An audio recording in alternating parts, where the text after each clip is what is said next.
everyone, I'm Stephanie. And I'm Allison. And this is Nerd of a Week, a randomly generated fandom podcast. Generator, would you like to tell the kind listeners what the word is for everyone this week? The word of the week is battlefield. Battlefield. Fighting on the battlefield. Is that a song? Nope. Just what I started singing because I like to make little jingles. Okay. Isn't there a song that's like, love is a battlefield? Yeah, Pat Benatar. Yeah. I almost made that my quote, but I think the song is literally Love is a Battlefield. So I was like, I'm basically saying what it is in the quote. So I think that's the only song I can think of that has battlefield in it, at least off the top of my head. Bunch. But well, this is not a music podcast today. Not today. Shall I tell you the definition? I would love to hear definition. All right. Well, I was going to be real dumb and say it's a field where you battle. But I mean, actually, a place where a battle takes place. I mean, that's functionally what this is. Google says it's a noun. The piece of ground on which a battle is or was fought. All right. Or a place or situation of strife or conflict. But the funny part is that their example is an ideological battlefield. Not like they fought on a battlefield or like soldiers fought to win a battlefield. No, an ideological battlefield. Again, Questionable uses of the terms. Mm-hmm. I'm always skeptical about who writes these sentences. Right. Who writes these sentences? Tell me, Google, pulling from, I think, Oxford Dictionary. Tell me. I feel like the Oxford Dictionary should be more better. More better. Be more better. No. Maybe I should be more better. You know, that's okay. We're doing our best. I guess the Oxford Dictionary is also doing its best, which seems very pretentious to say, so... Oh, heavens. All right. Well, I have a lot to talk about, so I'm just going to jump right in. Let's go. You know what I'm talking about, don't you? Is it the third Lord of the Rings movie? It is. Woo! It's Return of the King. Ha! Ha ha ha ha. Also, I realized last time I completely forgot about my favorite scene that I'll just have to kind of splice in right now. So in the second movie, after Merry and Pippin meet Treebeard the Ent, he basically has this little council with the other Ents, and they decide we're not going to get involved in the affairs of other people, other races. Like, they don't affect us and no one likes us, so we're not going to care about their war. But he agrees to kind of take the hobbits back towards the Shire, not all the way, but just like get them on their way. And then I think it's Merry says, hey, actually turn around, go towards the south, more towards Isengard. And Mary's like, but we'll get captured. And he says, no, we won't, because the closer we are to danger, the less they expect us to be there, so we'll be fine. And so they get to the edge of the forest, which is closer than Treebeard thought it was going to be, because all the trees of the forest around Isengard have been cut down, and he gets all sad, and he's like, these trees were my friends. I've known them since they were acorns. And it's very sad. It's so sad. And he lets out this big Ent roar, and all the other Ents kind of come out of the forest in response to that, and they decide, hey, actually, we are going to go to war here. And so they go and start attacking Isengard and all of the orcs and armies of Saruman.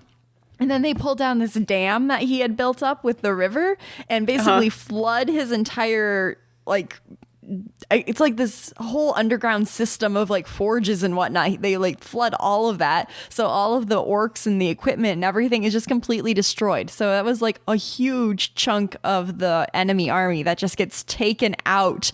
And it's amazing. And like such a triumphant battle. And it's like the Ents did it in nothing. Thank goodness.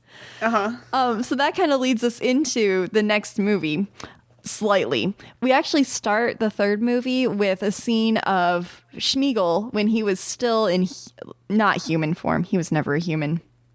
He was like a fisher, what they call him, like a fisherman person. I don't know. Somewhat like a halfling hobbit, but not quite. Okay. They're kind of like on the edge of Hobbit land, I guess. So anyway, he and his friend are out on a boat and they find this ring in the river. His friend actually finds it first, but Schmeagol comes up and he's like, I want it because it's my birthday. And his friend's like, but I found it, it's mine. And Smeagol's like, no, give it to me. And they have this big fight and Smeagol murders his friend so that he can take the ring because the ring has already taken hold over his mind. So that's how we open up with showing how murderous little Smeagol is here. Let's see. Then we kind of flash forward to Frodo, like, looking at the ring, and he's, like, not slept for days, and Smeagol, like, pops down into the little cave where Frodo and Sam were supposed to be sleeping. He's like, come on, hobbits, we have to hurry. And he's, like, being all nice and pleasant because he's merrily taking them away to be murdered by a spider. But we'll get to that later. So he's, like, eager to get them to Mordor. And Sam, like, still is distrusting of him, you know, all that jazz. So that's kind of where we start with the hobbits and their march forward. Next, we are going to jump back quickly to Isengard. Merry and Pippin are, like, eating all of the food that was in the guard, the, like, palace gate guard, whatever. They're, like, drinking beer. They are a little tipsy here. Just like, look what we've done. And Gandalf, Gimli, and Aragorn and Legolas, they came, like, riding out of the forest and they see the hobbits and they're like, well, what a merry run that we've been on for you guys. And they're like, look what we've done. We present to you Isengard. They're just, like, so proud of themselves. And Gandalf is like, these hobbits, like, I never know what to expect with them.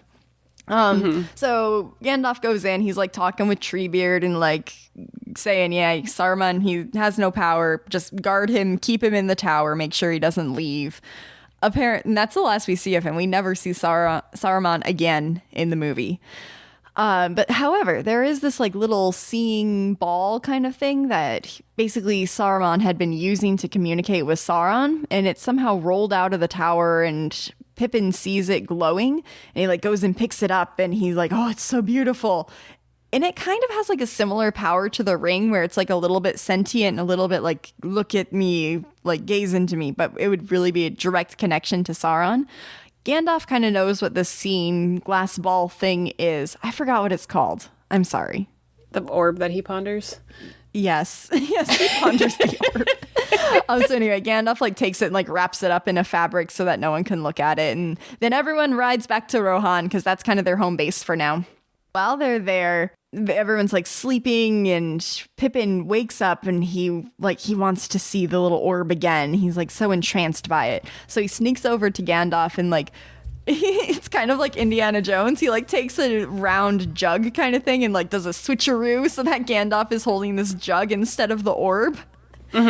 Merry has seen him do this and is like, what are you doing? Stop it. And Pippin's like, no, it's okay. I just want to look at it. And so he, like, uncovers it and he, like, puts his hands on it and, like, it comes alive and, like, the eye of Sauron is looking into his soul and he, like, can't let go of the ball even though it's, like, hurting him. And he's screaming and Gandalf, like, jumps up and, like, snatches the ball away from him, luckily, and covers it back up again. But Pippin, he's, like, stunned, and Gandalf goes over to him, he's like, what happened? What did you see? And he's like, I saw a white tree on a hill, and it was dead. And he's like, that's the tree of Gondor. And so that's kind of like an insight of, like, that's where the enemy's eye is looking right now. He's thinking about attacking Gondor. And he's also like, well, what did you tell him? And he said, he asked me my name and I didn't respond. And Gandalf says, and what did you tell him of Frodo in the ring? And Pippin says, nothing. And Gandalf believes him. He's like, he's a fool, but an honest fool. So yet again, Pippin has messed things up. God, Pippin, always messing things up. Damn it, Pippin. I actually love Pippin. Pippin's great. Merry and Pippin make me happy. Yeah, but Merry's like, he's mad at him too because he realizes how dire this is, that now Sauron thinks that Pippin is the hobbit with the ring. And Gandalf also realizes this. Pippin hasn't realized this yet, and so he's just, like, marching around because Gandalf told him to, like, come with him. They're going to the stables, and Gandalf is like, we have to go to Gondor and we have to warn them that the armies are coming. And all this time as well, he's been telling the king of Rohan, Theoden, he's like, you have to go to the aid of Gondor. And Theoden is completely not oblivious, but just like defiant and like, why should we help them? Because they didn't help us. And I'm also thinking to myself this whole time, you never asked them for help. Like, right? You literally did you reach just out? hid yourself into your little cave and didn't do anything. Like Gandalf is the one who went and got help for you in the first place. Like he can't be in all places at once asking for all help and like just ask. And Gandalf is really against this. Like he wants all of the, I guess, happy realms of men to unite so that they can be like under one banner and like have a front against the whole enemy line. But so far it sounds like Rohan is going to kind of stay by themselves. So Gandalf goes to Gondor, the last kingdom of man, before you get to Mordor. And there's like in the distance this dark, ominous cloud that's like hanging over it. And it's this really, I don't know, kind of like ominous scene, you know, like right before a thunderstorm when the sun is like still kind of out, but you see the really dark clouds on the horizon. Looks like that. And it's really kind of scary, kind of spooky. So they done get themselves there. Gandalf has Merry in tow, or no, Pippin in tow. Merry was left at Rohan. And he says, okay, when we get to the Citadel and we're talking to the custodian there, you are not to mention Boromir because this is his father and we're not sure if he knows he's dead. And you're not to mention Aragorn because Aragorn is the rightful king and this guy doesn't want him to be king. And you're also not to mention Frodo in the ring. So how about you just not talk? Just don't speak. Just generally a good plan. No, just don't talk. Pippin, no. So anyway, they get in there. Turns out, unfortunately, that the custodian does know that Boromir was dead. And he's like, perhaps, Gandalf, that's why you've come to tell me why my son is dead. And Pippin doesn't want Gandalf being talked to like this. And so he jumps in. He's like, hey, he died helping us. He was really brave and valiant. And like, he died an honorable death. And, you know, to pay that debt, your son is dead. I will now be a servant of Gondor. And Gandalf is like, you fool. Why have you done this? Right. Because this poor little hobbit has now signed himself over to be a guard of the Citadel. And it's like, what is he going to do? Fine. Actually fight? He's like, they don't expect me to actually do anything, did they, Gandalf? Gandalf is like, oh, you're a guard of the Citadel now. You must do their bidding. Yep. Can't help you. Good luck. Yeah. Oh my God. Poor Pippin. He didn't know what he got himself into here. But they get him like a little coat of arms and he looks real cute in it. It's like, oh, you're a little boy. You're in a little armor here. And then they're like talking and chatting, kind of looking over at the dark cloud of Mordor, and they can see the fires of Mount Doom like exploding into the sky. Quick jump over into Mordor, actually, or close to Mordor. Sam, Frodo, and Smeagol have made their way to, what do they call it? I don't remember the actual name of this place, but the subtitle is The Dead City. It's basically where the Witch King lives. Yeah. With all of his Nazgul and the fell beasts, and he has a huge orc army as well. I've been really terrible at the names of these places. Yeah, it doesn't matter. We're not here for very long. But anyway, the ring, you know, obviously trying to get back to anywhere where it can be powerful. It's like forcing Frodo to like go down the wrong road where Gollum is trying to get them to actually go up these like stairs across the pass, which these are the stairs that we mentioned back in the very first episode where it's like a vertical climb up this mountain basically. And it's thousands of feet tall and just like it's so these tall, never ending stairs. Ugh. So that's where Gollum is trying to get them to go, but Frodo is being called the other direction, and like right as he steps over the like threshold of this place of the drawbridge, there's this huge like spiraling green light that explodes out of the top of it, and the Witch King comes up and everyone's afraid like, oh my gosh, they know it's Frodo. But it just so happened that the timing was, oh, he happened to be here right as they're setting out to do their army stuff.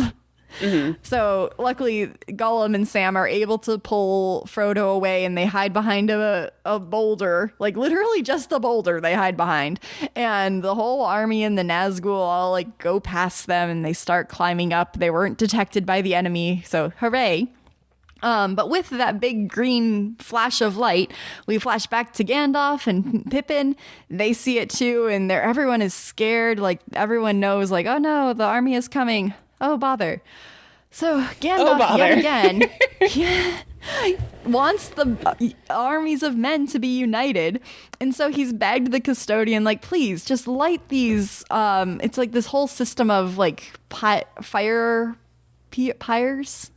What are they called? Pyre? Yeah. Whatever. P-Y-R-E.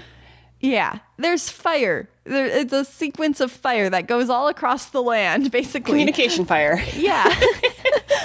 He's like, light the smoke signals and, like, send it over to Rohan that you need help. And the custodian's like, they won't come. Like, I don't know why these people think that their friends won't come help them. Like, literally, just ask. So the custodian refuses to do this. As all the army of Gondor is getting ready, Gandalf tells Pippin, I need the tenacity of hobbits to rule once again. I need you to do something for me, and you cannot fail, which, no pressure. But that task is that little Pippin has to climb up to the top of the citadel and light this pyre on fire to start the signal, basically against the word of the custodian. Pippin is successful and does this, and I don't know why, but this scene makes me so emotional, and like it's just going over like miles and miles of mountains, and like each little mountaintop has a little fire pyre on it that like gets lit up, and there's this dramatic music. Oh my gosh, it makes me cry every time because it's just like, yes, things are working. It's perfect. They're going. It's gonna happen. And finally, like, this fire signal gets to Rohan, and Aragorn sees it, and he goes running up the mountain like a crazy man, and he bursts and he says, the fire of Gondor is lit, and they ask for aid. Gondor asks for aid. Gondor asks for aid. And Theoden, he, like, all this time he's been like, I'm not gonna help them. But Aragorn, like, he's so like, come on, they asked for it. They want us. They need our help.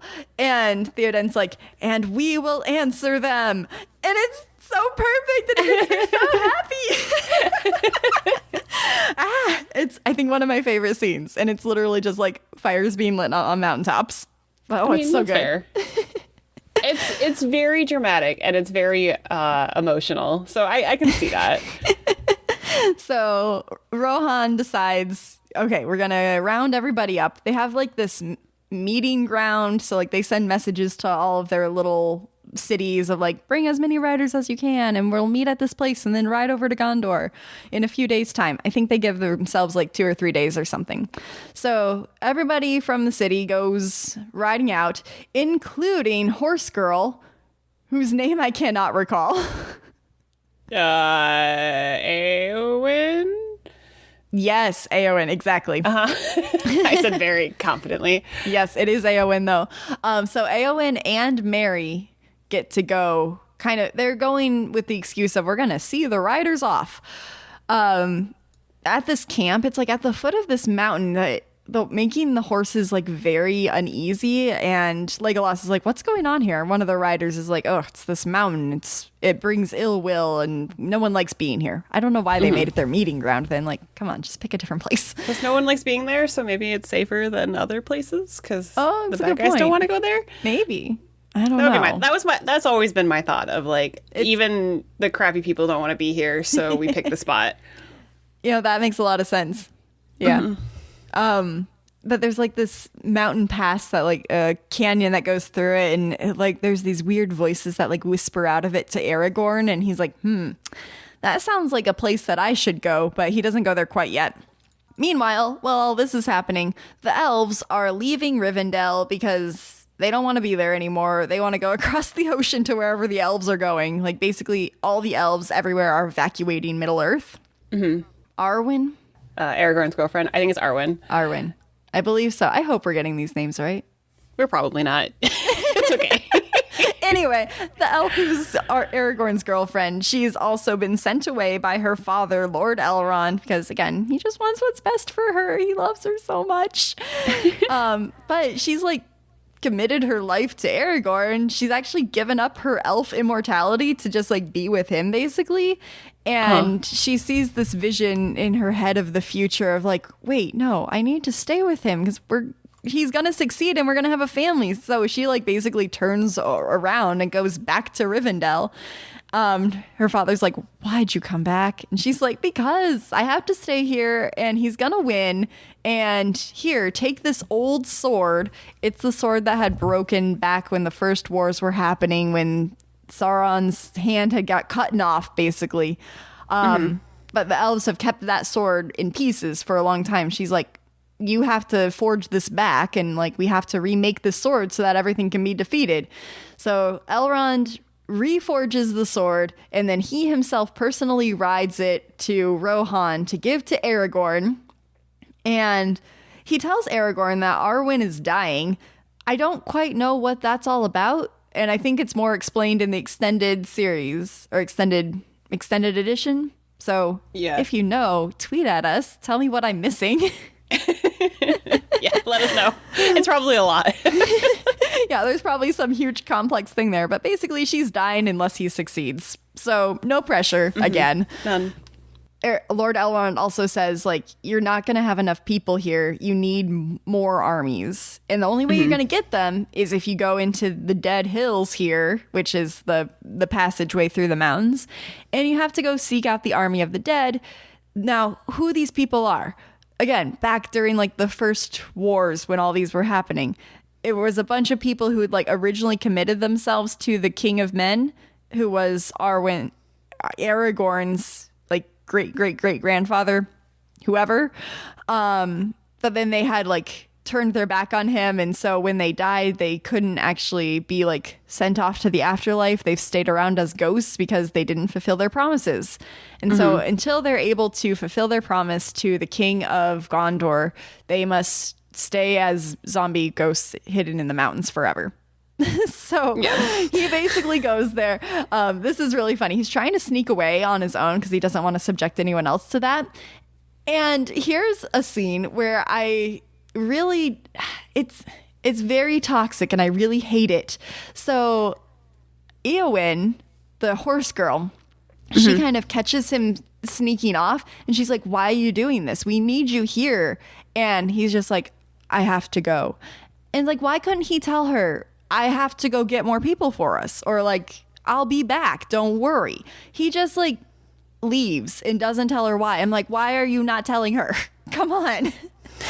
At this point, he also tells her like, I can't give you what you need from me. Basically like, friend zone, get away, I have someone else. So like, double whammy. Like she thinks he hates her and that he also hates everyone and is just forsaking them. And a little communication just could have fixed all of this. But no, he had to be all stoic and right. I'm going away. It's very early 2000s. So that's one of my disliked scenes of this film. But anyway, he's going along, and then Gimli says, and where do you think you're going, laddie? And she's like, Gimli, I'm sorry, you gotta stay here. Like a dog. Again, like, why is he being like this? I hate it. It's not like him. Luckily, Legolas says, no, we're coming with you. You can't get rid of us. Right. So Gimli, Legolas, and Aragorn, they get to go into the mountains, and they're all spooked like it's a weird environment, weird atmosphere. Finally, they get to this doorway in the mountain, and it says, like, the way is closed. The dead keep it, and only the dead may enter. And the horses get all spooked and run away, but Aragorn's like, I do not fear death. And he boldly marches in. And then Legolas goes in after him, and Gimli's like, so be it. The day that an elf goes to an underground place and a dwarf won't, I'd never hear the end of it. So he rushes into. When they get in there, they're confronted by the Ghost King, and he's like, who dare pass here? I will not suffer the living. And Aragorn's like, you will suffer me. Which I think is terribly funny.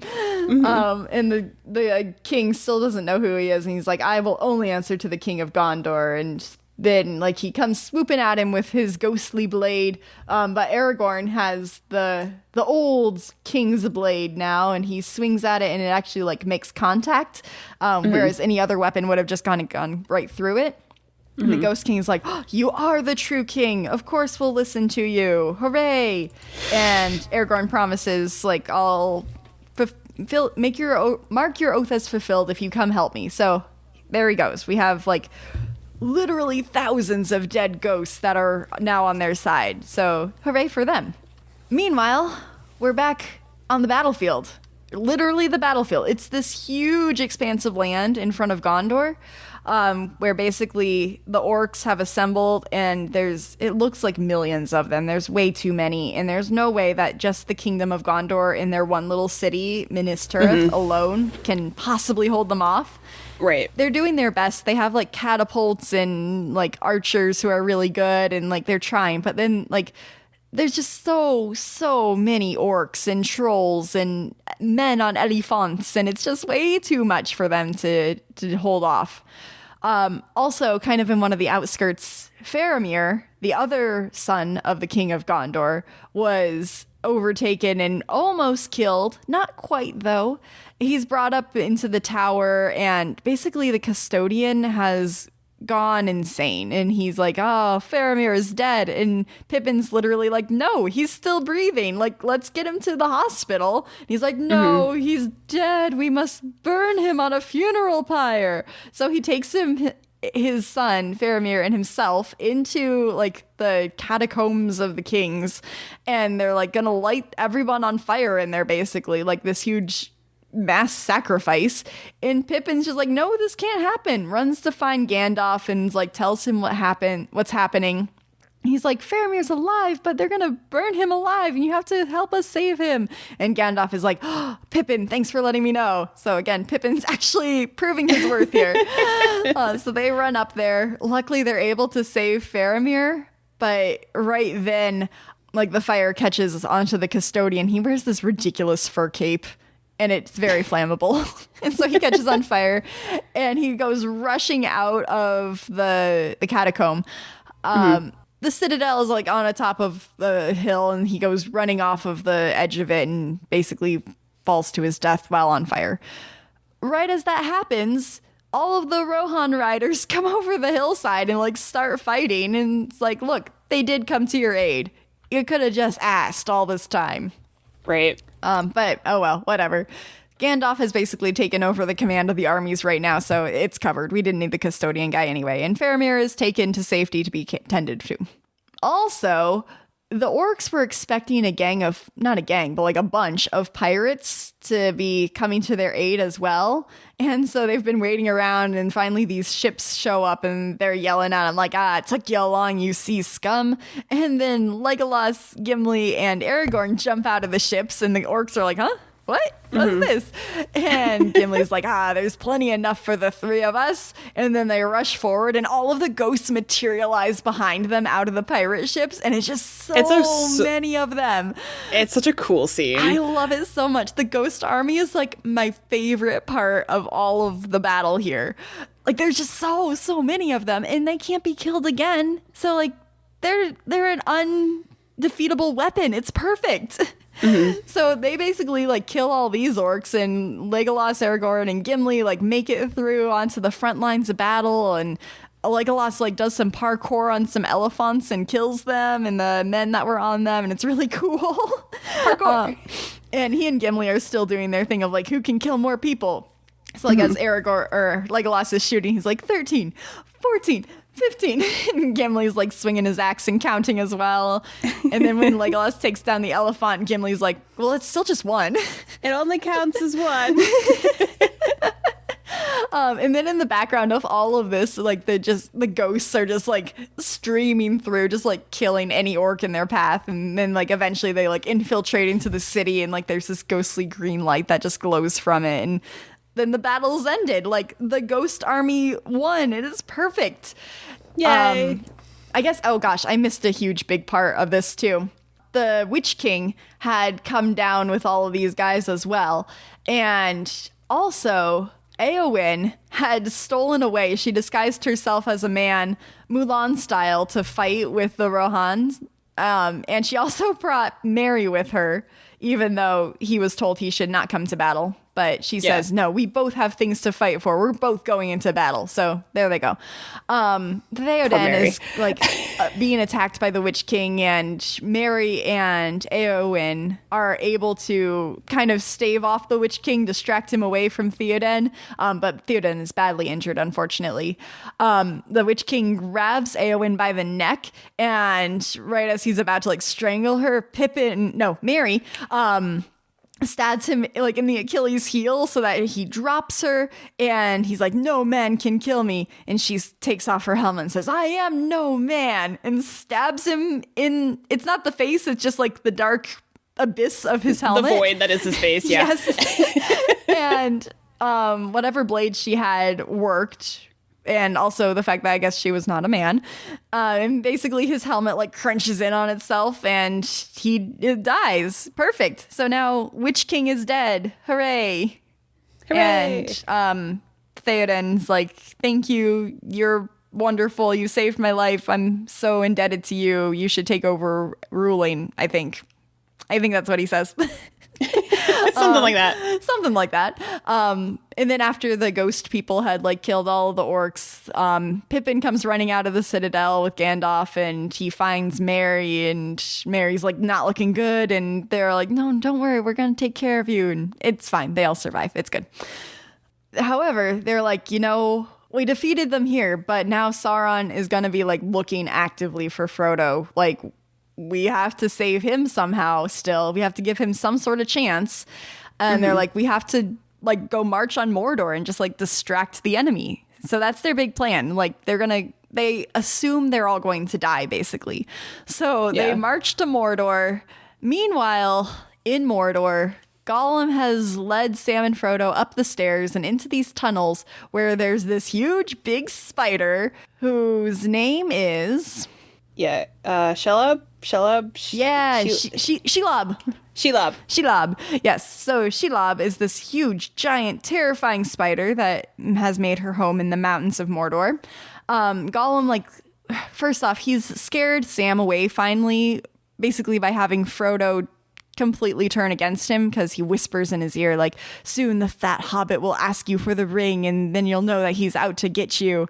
And then sure enough, Sam says something like, I know it's a burden on you, so just like, let me help. Let me take it for a few hours. And Frodo's like, no, Sam, it's been you all along. You have to leave. So Sam tearfully is left behind on the stairs while Gollum and Frodo make it into the tunnels. Sam like basically is turning around to just go back to the Shire at this point. In the tunnels, Gollum quickly makes himself scarce, and Frodo gets more and more lost, and he's like, Gollum, where are you? And no answer. He's getting deeper and deeper into the tunnels, and suddenly he like puts his hand on the wall and it's sticky. He's like, oh no, what is this? This is not good. And then the spider comes out and starts attacking him. His one major weapon that he's able to use against the spider is this vial of starlight that Galadriel had given him a long time ago, a few movies ago. What she had given it to him for was like, so it can be your guiding light in all of the darkness. The spider does not like the light. It is too good and pure for the spider. So Frodo is almost able to escape, like really, really close. Unfortunately, just as he's about to make his final escape, Shelob like stabs him with a little like sucker pincher thing and injects him with poison. It's a really, really good scene. Elijah Wood apparently had like some sort of like Pepto-Bismol tablet or something under his tongue to like make all this gross foam come out of his mouth for his like death scene. So he like gets all like pale and foamy and collapses really spectacularly. It's very good acting. I applaud it. And then Shelob wraps him up and takes him away. His wrapped up body is then found by some orcs, and Sam sees this happen because he's realized like, no, I have to go back. I have to stand by Frodo. Like, he's my friend. He didn't mean it. So Sam comes to the rescue, finds that Frodo is all wrapped up, and he kind of cuts open the webbing that he'd been wrapped up in. Sam actually at this point takes the ring. We don't know that happens quite yet, though, so I shouldn't have actually told you that right now. But, oh well, I did. Secrets. Secrets.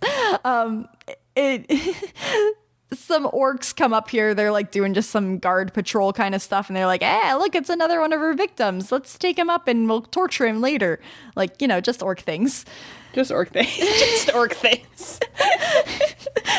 Sam has hidden himself away and like kind of sees this all happen. Later, he kind of follows them up to this guard tower. He storms the guard tower and is gallantly able to kill all of the orcs. And then Frodo actually wakes up because he heard the orcs say like, he's not dead yet. Soon the poison will wear off. So Sam's like, oh, he's not dead. Hooray. Frodo, when he finally wakes up and talks to Sam, he's like, Sam, they took the ring, because he realizes that he doesn't have it anymore. And Sam's like, no, don't worry, Mr. Frodo, I have the ring. And he thinks like Frodo's gonna be like, oh, hooray, you have it. But Frodo like turns like immediately sour and's like, how could you? It's my ring, give it back. And of course, it's just the ring like talking through him. He doesn't actually mean it, but Sam is still a little heartbroken that he said cursed that. items being cursed. Yeah. But then they like collect some of the guard uniforms from the orcs, which I imagine must smell awful. Like, Right. Ugh. The way these orcs look, I can't imagine they smell good. So with those uniforms, they start their march through Mordor from the perimeter all the way to the center to Mount Doom. And it's getting hotter and hotter and more barren. But luckily, the Eye of Sauron is distracted because all of the armies from Gondor have marched upon the Black Gate. And Aragorn like calls out, like, send out your armies, do your worst. And they get into this huge fight and everyone's like, we're going to die here, but it's for Frodo. Everyone goes, for Frodo. And the orcs come storming out and there's this huge battle and it looks like things are going really sour. Like a lot of people are getting hurt. Meanwhile, Sam is like telling Mr. Frodo, like, Mr. Frodo, do you remember the Shire? And Frodo's like, I can't remember the Shire. I don't remember what food tastes like or what water sounds like or what grass feels like. It's just me in the darkness and there's fire and I can see Sauron. He's there. And he, like, basically whatever is going on in Frodo's mind is not happy right now. It is not a good time. There's not a party going on. It's a really sad emotional scene too. It's really, really sad. And again, really good acting. I think this is where Elijah Wood shines the most, is when Frodo is at his very worst. But Sam, again, also very good acting on his part too. He's like, well, I might not be able to carry the ring, but I can carry you, Mr. Frodo. And he picks him up and he starts carrying him up the mountain. Sam is just the best boy. It's so good. It's just undescribably so good. Oh my goodness. Sam is just the best Just boy. the best. So they're almost there. They're almost to the entrance of Mount Doom. He's like, Mr. Frodo, I see a doorway. Right as they see it, Gollum comes out of nowhere. He's like, hobbits, you're so clever to climb so high. And they get into a little battle, and Sam and Gollum get into a tussle, and there's lots of rocks hitting heads. Like, lots of people are getting concussions right now. It's not happy, and I can't imagine feels good. I remember before I had any knowledge of medicine being like, I feel like they would have died. Yeah. Yeah, it's a lot of rocks, I would say. But while Gollum is distracted, Frodo like gets some strength and like makes a run up into the mountain, and he gets in there. Finally, it seems like Sam has knocked Gollum out, and he kind of goes after Mr. Frodo. And Frodo's there, like, in this little, like, jutted out thing in the side of the mountain, hovering over this lava, and he has his hand, like, outstretched with the ring. And Sam's like, do it, Mr. Frodo, destroy it. And Mr. Frodo can't do it because the ring is making him not do it. And he's like, why should I? It's mine, after all. Right. And he puts it on his finger and he turns invisible, and Sam's just like, no! Like, you can tell how anguished he is. Like, we just went all this way and you're gonna waste it? Like, everything we've done for you, Mr. Frodo? However, Gollum actually kind of comes to the rescue here. He, yet again, knocks Sam on the head with a rock. And then jumps onto the invisible Frodo, because he was able to kind of see where he was by some footprints being made in the sand. And he like is fighting with him. You just see like Gollum floating in the air and like hear everyone like struggling. And then he finds where Frodo's finger must be and he bites it off. so that the ring is off of Frodo. Frodo becomes uninvisible again, has like just this gross, bloody, spurting finger, which seems so painful. And then Gollum, like, he's finally gotten what he's wanted. He's so happy. He's like, my precious. It's all he's ever wanted in this world. And Frodo, he's like, finally freed from the ring. Yet again, his mind is clear. He knows what he must do. And he goes running at Gollum, and basically they both fall over the edge into the lava. And we see, like, in slow motion, Gollum drifting downward with this look of joy on his face, just like looking at the ring. And he falls into the lava, and he still is so joyful looking at the ring. And then he's under the lava, and the ring just like kind of gently rests on top of it as it starts to melt. Yeah. But there's no Frodo in the lava. Where is he? Why, he's dangling off the edge of the cliff. And Sam, like, comes over and he's like, Mr. Frodo, reach up your hand.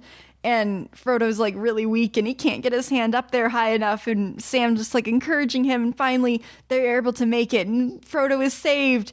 And right then, the ring melts completely into the lava. And it triggers the eruption of Mount Doom. And Frodo and Sam rush out of the little entranceway, just barely escaping the lava flow. And everyone out on the battlefield, they see this huge eruption. And they know that, yes, Frodo's done it. Hooray! And basically all of the land of Mordor starts caving in, and all of the orcs are like fleeing for their lives, trying to get away from this sinkhole, which miraculously avoids all of the good guys. Like, they all make it onto this piece of land that's not going to cave in. And then we see the eagles, they've arrived, and they take out all the rest of the fell beasts and Nazgul flying through the air. And Frodo and Sam are just on this rock, and they're like reminiscing, like, I wish we could have been back in the Shire. And Frodo's like, I remember what it looks like now. And there was the party with the tree. And Sam's like, wish I could have married Rosie Cotton.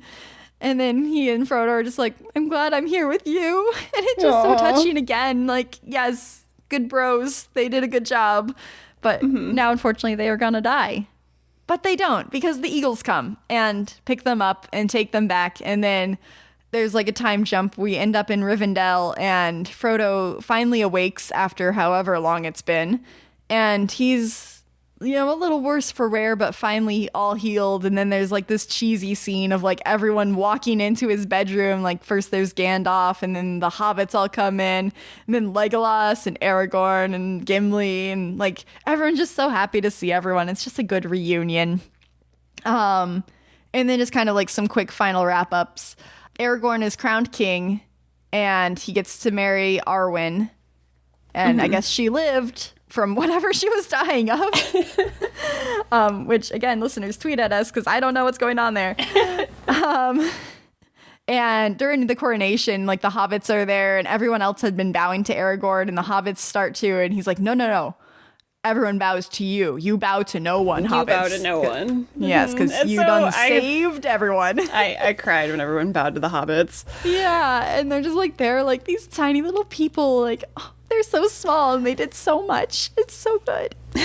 And then after he's crowned king, you know, they go back to the Shire, and Sam and Rosie get married, and it's been a few years, and Frodo's finished the book of There and Back Again. Like, he finished Bilbo's adventures, and he's decided, like, I can't be here anymore. Like, it's not right for me.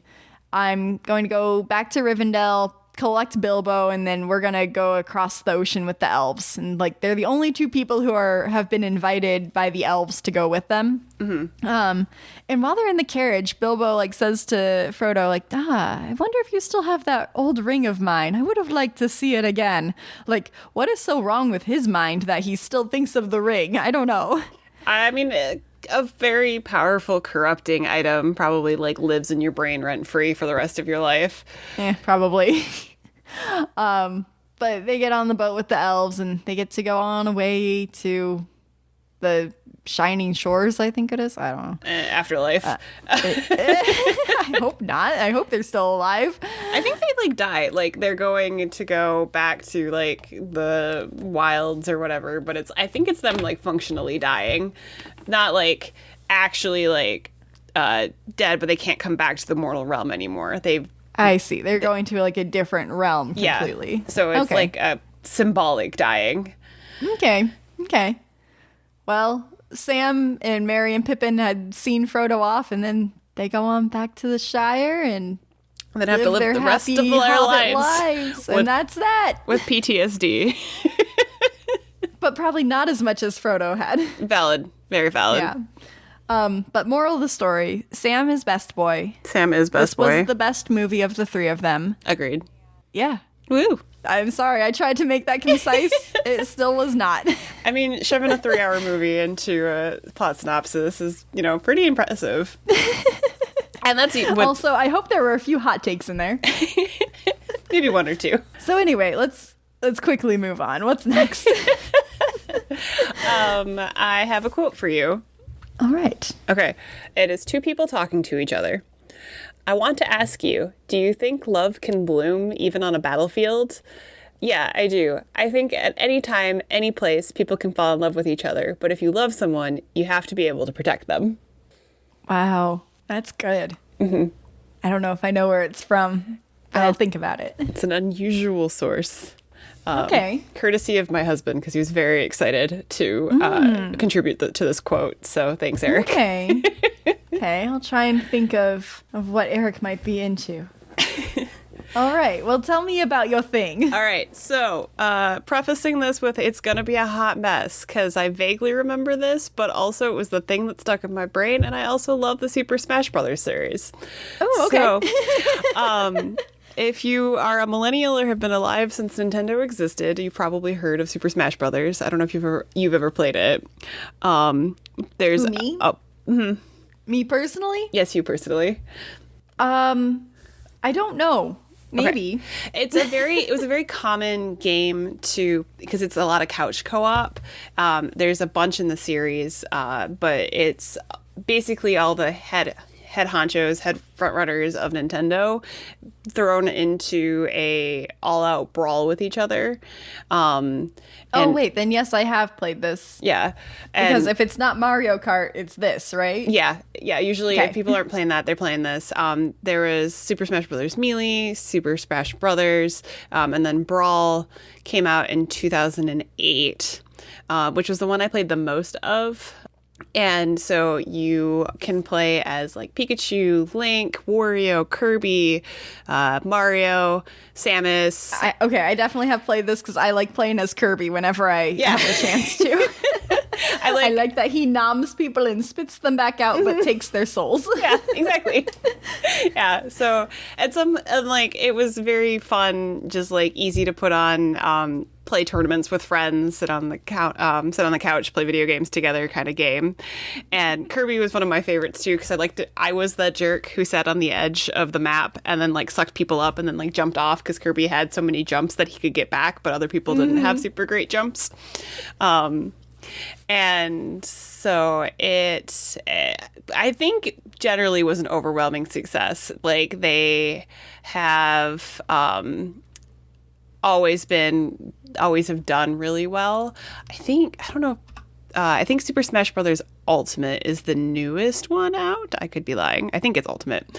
But Brawl, the reason I'm talking about it is they had this wild plot.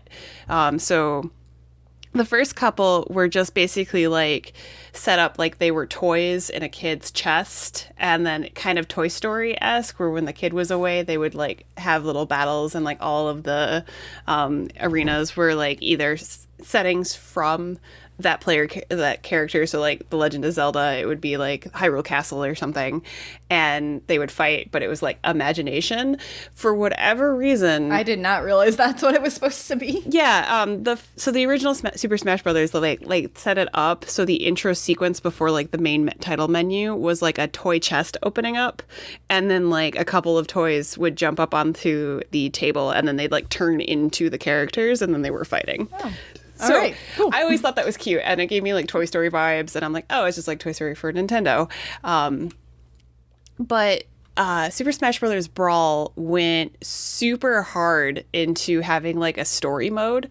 And like there was always like a little bit of a story mode where you would fight with a couple characters so that you can unlock other characters, and that you would have to do specific things so that other new challenger approaches, and then you'd have to fight that character. So like you'd have to like wait so much or be on one map for a long period of time before like Star Fox would show up. And then you'd have to defeat Star Fox in a fight before you could get him into the roster, or play so many battles before someone would show up. Brawl had Subspace Emissary, which was like a wild fan fiction type of situation that introduced this guy out of nowhere named Taboo, spelled Tabuu.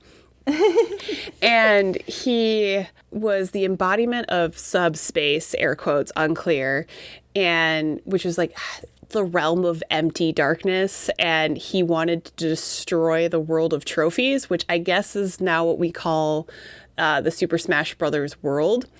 And so he can't leave subspace himself, but he can observe the world and sends fighters into the world to destroy it. And so his first guy was minion or whatever, or major boss, or the guy that worked under him was Master Hand. So in the Super Smash Brothers, you'd always fight like the evil hand, and he was always like way too overpowered and really difficult to fight. And I always died way too many times trying to kill him. And Taboo captures Master Hand with light and pulls him into subspace, and then gives him command of an army.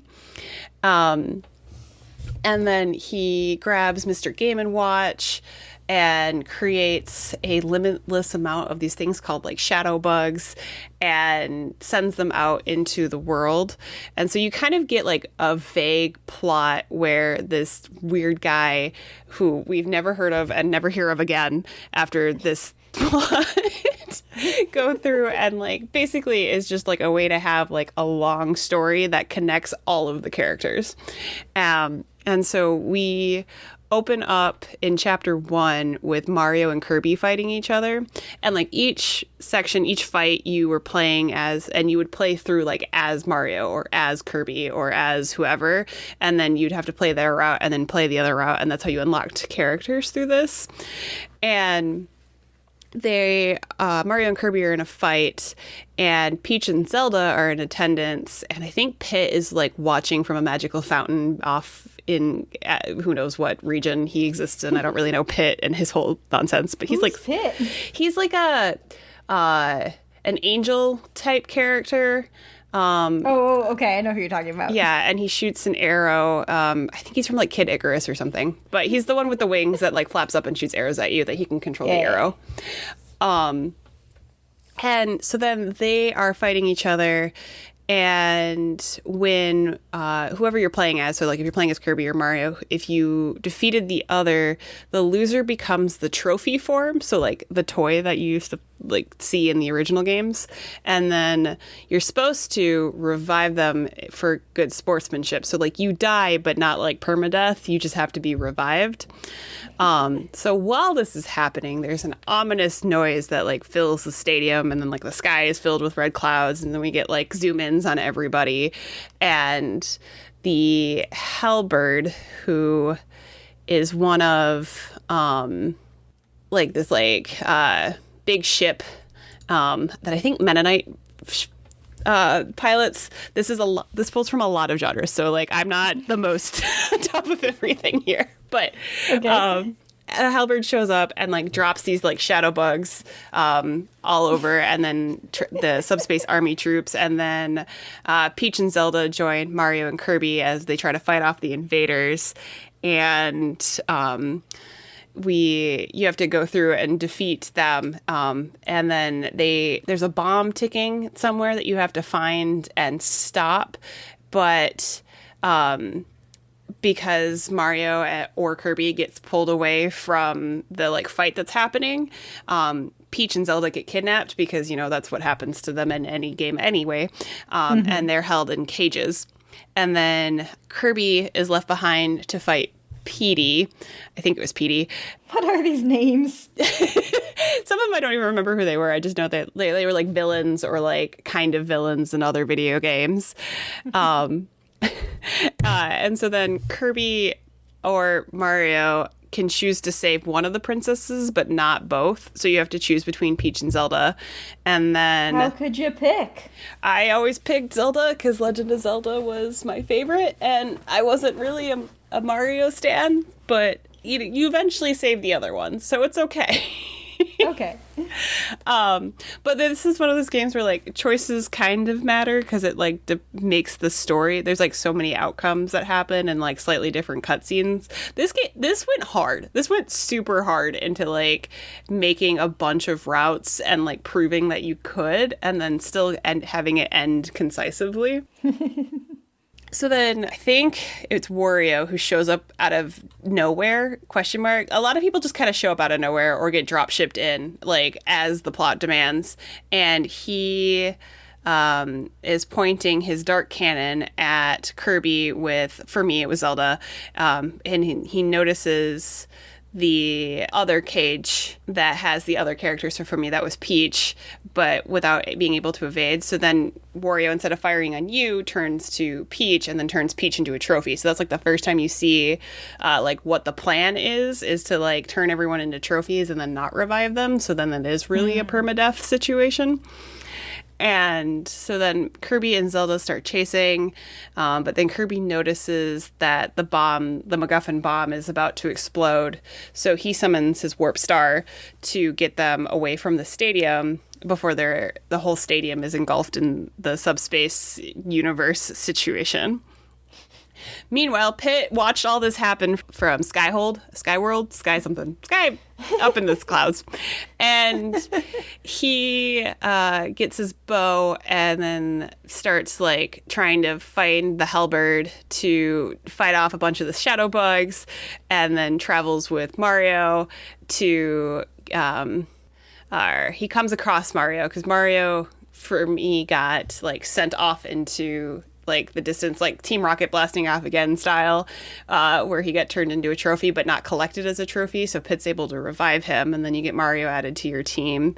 But then they run out of like land, and so then they have to get jump on the air wing to keep pursuing the halberd, because they like go and then there's just, I think it's an infinite drop or it's the ocean, something like that.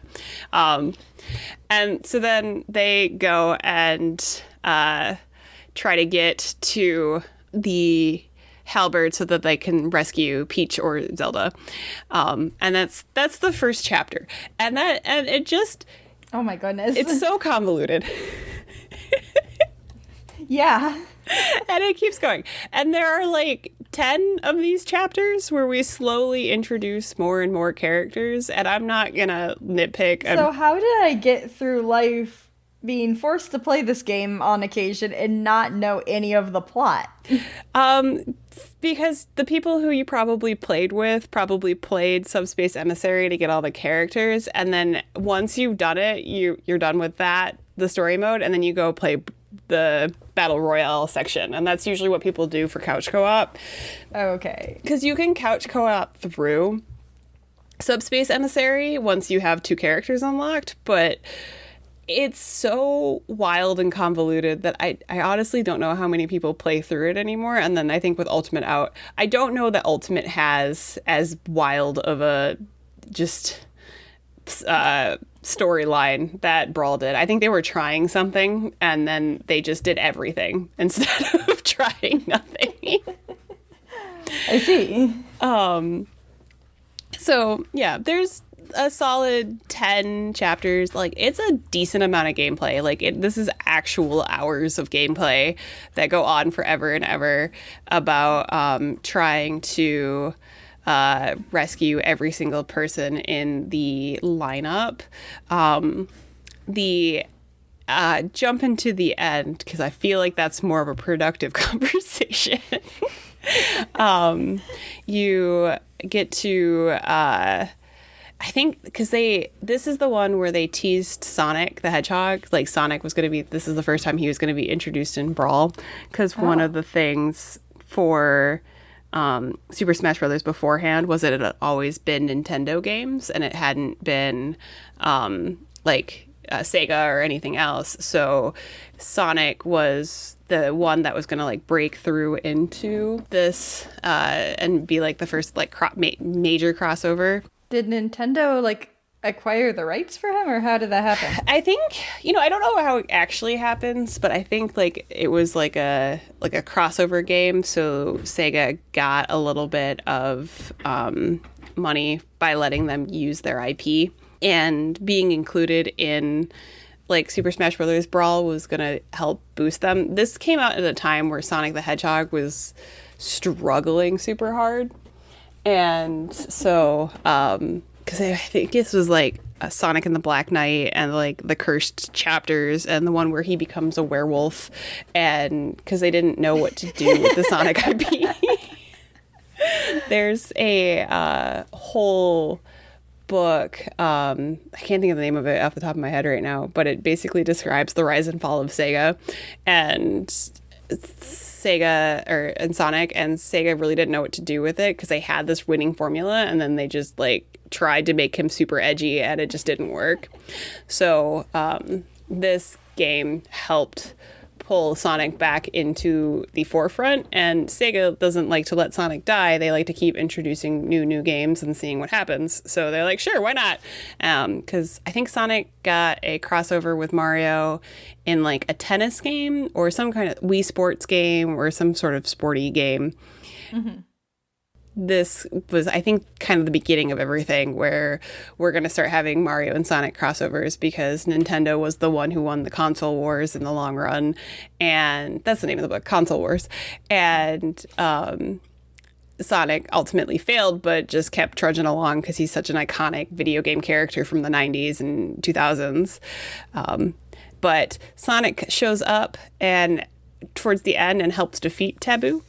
And there's really cool stage called the Great Maze, where you basically detonate a bunch of subspace bombs and then like send them back to Taboo, and then they all like explode in his realm. And so like they open like a portal to him and like give his bombs back, and then he explodes.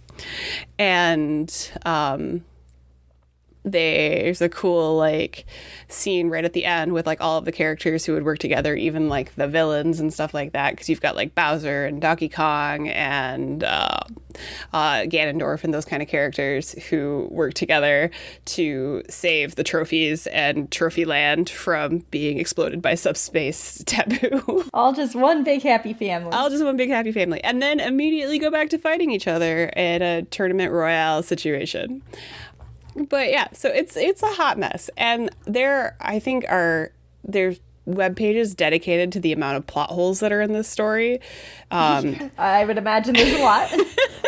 Because like there's so many like riffs, and where did Snake come from, and how did Mario and Pit get out of Skyworld, because they just kind of show up somewhere else, and people just kind of show up all over the place, and there's just no rhyme or reason to how they got there. They like Game of Thrones teleport to where they need to be, and that's what we're accepting now. And it's fun. It's stupid. It's wholly campy and wholly stupid, but I remember enjoying it and being like, why did we put so much effort into this? But for your enjoyment, of course. For my enjoyment. And everything doesn't always have to make sense. You can just be there for the ride. And what a ride it is. It's a wild ride. So like once you get through the story, it's like, that's it? You don't ever go back and play it again? Yeah. I mean, I'm sure people went back to get like, because if you pick Peach versus Zelda, you get a different scene. So you could theoretically replay it to see how different scenes play out, because you'll get slightly different animations or story because it was Zelda who got saved, or it was Peach who got saved, or it was like we helped Lucario out and we chose him over, I think it was Solid Snake. But So technically there's a good replay value, but it's so long that I personally never went back through it. And I'm also one of those people that, like, in my Mass Effect games and the ones that with story, I tend to make the same decisions because I'm like, no, but I like this one better. So I would just go back to playing just the Battle Royale style game. Or I always really liked doing the, you would play co-op, so with another person, but then it was just defeat as many enemies as possible. So it was just like a boss rush, and so it was just constant throwing of other characters at you, and then just go until you couldn't, and then just keep extending out that time. That one was always really, really fun. I feel like I get bored with these types of games because I'm so bad at them. And maybe if there was actually story, I would be more into it. I feel like you probably enjoy it. Because there is, like, the gameplay is still like a battle in, like, on the battlefield, like fighting each other, fighting through like a trove of like the little minion guys, or like fighting evil Donkey Kong or whatever. And then it goes back to like having a plot. So there is some semblance of a plot, and you don't have to fight other people, which is helpful. And you can put the NPCs on easy mode, which is very useful. Oh yeah. When you're That's terrible what at I games. need. When you're terrible at games like I am, but you still want to play them. Yeah. I mean, I think it's fun. I'm bad at it. Mm-hmm. Well. It's okay. I wish there were more couch co-op games. Like, Nintendo, it is the front runner for couch co-op games, and being able to play at home on one TV, on one console. And so many games nowadays are like online multiplayer, and that's what's left of the game. And you're like, I don't care. I just, like, if you're going to tote multiplayer, at least let me do split screen so that I can play with my friend or my husband on the couch, and I don't need 2 copies of the same game. Right. That's a lot like, let us do a communal party play thing. And, like, sure. Which honestly, that's what I thought all of these brawl sort of things were, was just like, here, play characters, have fun. Yeah. And that's most of it. And that's how most of the game is played through, as like, pick a character. And like, we would do things like random mode, where you just get thrown somebody random and then you try, or all of us against like the hardest NPC possible and see how long you can last against him. But like, it's one thing when a video game is going through a story, and so like there's no reason to have a second player in there, but it's another one that's like, it's toting multiplayer, but we don't have the ability to play with the person in your house. Right. And you're like, I just want to play games with my friends, and sometimes I want to see my friends in person at the same time. Yeah, sometimes we actually get together. It's not always remote anymore. Right? Yeah. So I will always enjoy, like, I was a Sega kid in the console wars, but yeah, Sonic the Hedgehog I will love forever, even though the early 2000s was not kind to Sonic. But so of the two, did you see the Sonic movies? I did. I love the Sonic movies. Okay. Absolutely. I've heard talk mixed about reviews. They're campy and fun.